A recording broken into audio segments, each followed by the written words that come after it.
Cleanup operations are continuing at the United Nations High Commission for Refugees in Brooklyn in Pretoria following the eviction of more than 100 refugees yesterday. The refugees had been camping outside the offices in the affluent Pretoria suburb since 2019 after fleeing from xenophobic attacks in the country.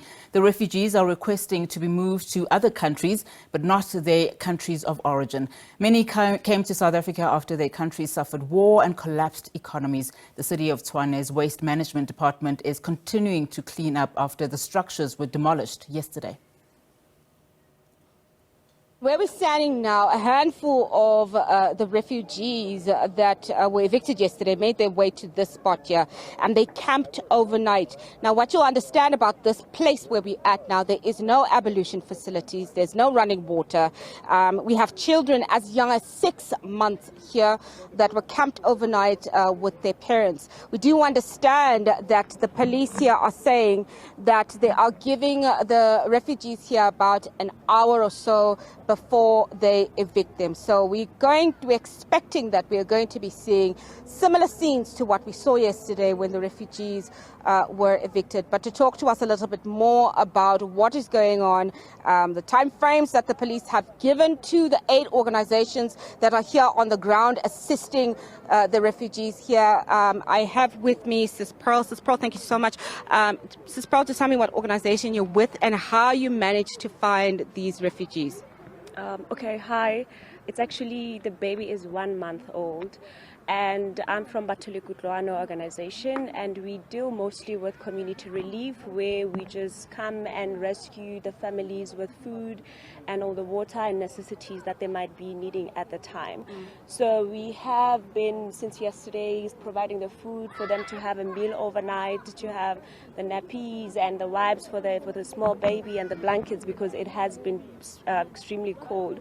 So as Kutlwano, we do go to situations like this where we rescue, we relieve the food, because there hasn't been much people who are here to give the support, to give meals for them. With the mother breastfeeding also, you need to be having a meal that is nutritious for the baby. For other kids, we have 3-year-olds. So our main core and objective is to see that the kids are well fed, even under this circumstance. I'm going to ask my camera colleague, Leopold, to just give you an idea and show you where we're standing and what you're seeing behind me. And what you're seeing behind me is this makeshift temporary camp of the handful of refugees that made their way to this park here in Makkelnerk in Pretoria.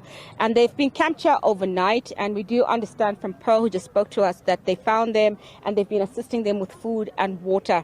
I'm going to rope in Sis Buhle now. Sis Buhle is also with the organization. Just introduce yourself, my dear, and the organization that you're with. Okay, my name is Buli Ndandani.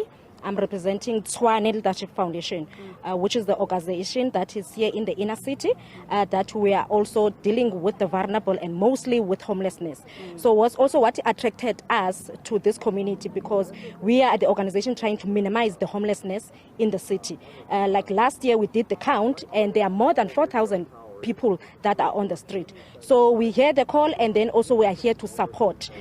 So what we came here to look also to with our partners, other NGOs, and so that we can accommodate, especially the children. And I was there yesterday, and you see the emotions that children have been separated with their mothers. So we make the call to check other organizations and see how they can accommodate them. We know the law must do their side, but as organizations that we are serving the community in the inner city. So we are here to support.